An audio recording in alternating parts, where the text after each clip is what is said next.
Alright, in this video we study how to compute integrals, Riemann integrals, by using the method of antiderivatives or primitive functions. Okay, let's start. So suppose we have a function that is integrable on some interval. Actually, it's defined on some open interval I and integrable within that interval. Okay, and in the previous video, if we define a new function capital F of x by this integral, a is some constant within this interval, and x is supposed to be in this interval also, and integrate this function f. Now let's call the variable t. And then we have seen that if we differentiate, to begin with, this function is differentiable. And if we differentiate, the result is the original function f of x, right? And now, so the goal of computing an integral is reduced to finding such a function that if differentiated, it gives the original function. So now forget about how we define this function, capital F of x, and any function. So given this function f of x, lowercase f of x, any function when differentiated gives that given function is called an antiderivative of the given function.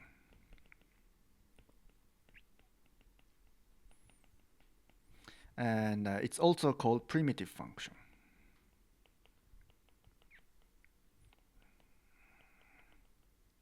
Function of f of x.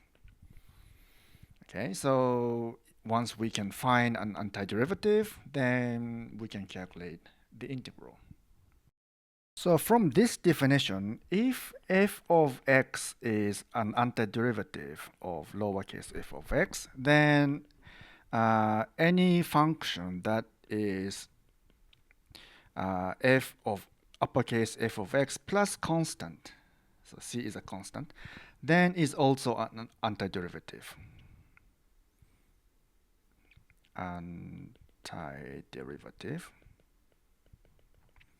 But we can say further than that. That is, all antiderivatives are of this form. So once we know one antiderivative, all other possible antiderivative is just that antiderivative plus constant. So here is a lemma. So suppose f uppercase f is an antiderivative of lowercase f, then all antiderivatives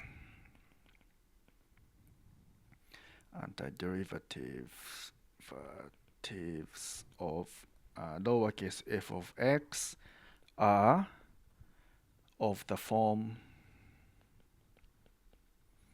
of uppercase f of x plus constant. Okay, so let's show that. Suppose g of x is any antiderivative of lowercase f of x. Then since we are assuming this, let's take the difference of both sides. Then we have g prime of f of x, f prime of x is equal to 0. So that means g of x minus f of x, derivative of this difference is 0. So if we integrate both sides, then we have g of x minus f of x equals to some constant.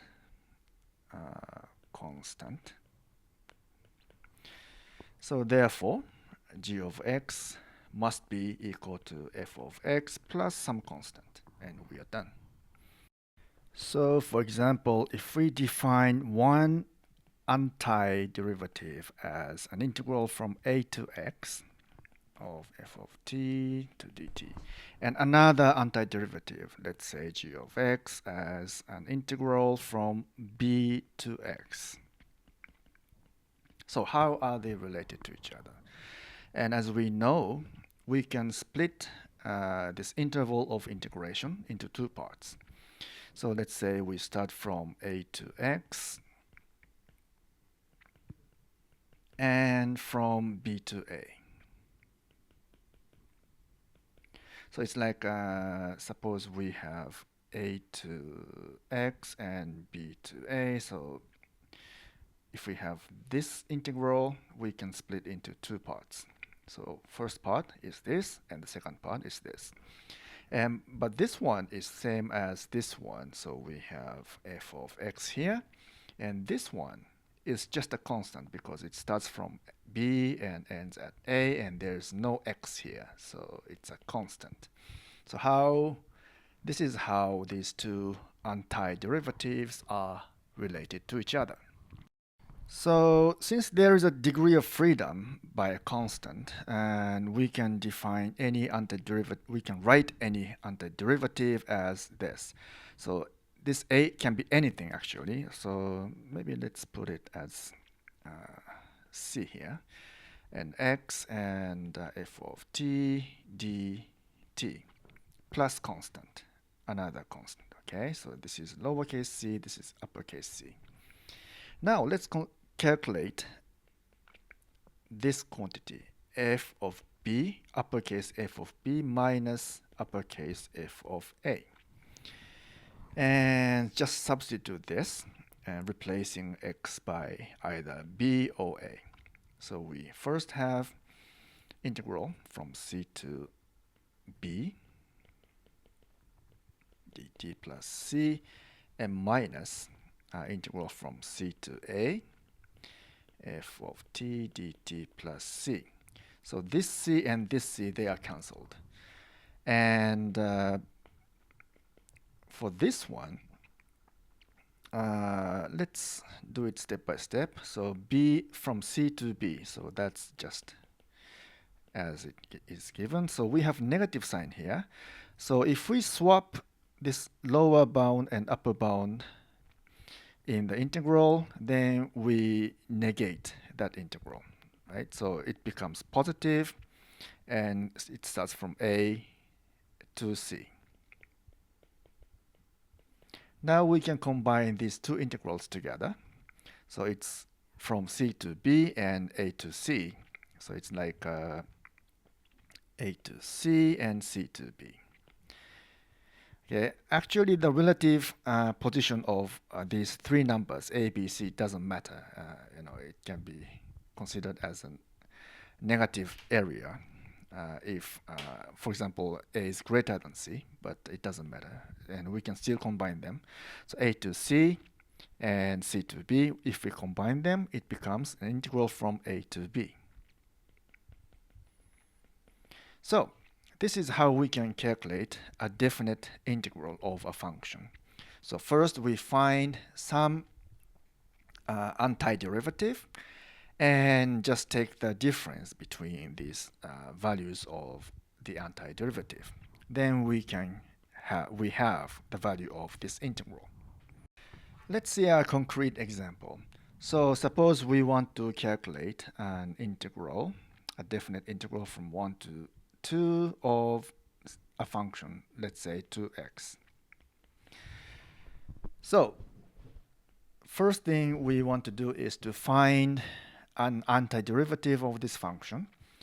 And we already know that if we differentiate x squared, then we get 2x. So that means x squared is the antiderivative of this function. So we get 2x squared, and when we calculate this definite integral, we often write like this: antiderivative and the lower bound and upper bound of the integration interval. And that becomes, so first we substitute 2 and squared, and minus substitute this 1 squared. So that becomes 4 minus 1, and the result is 3.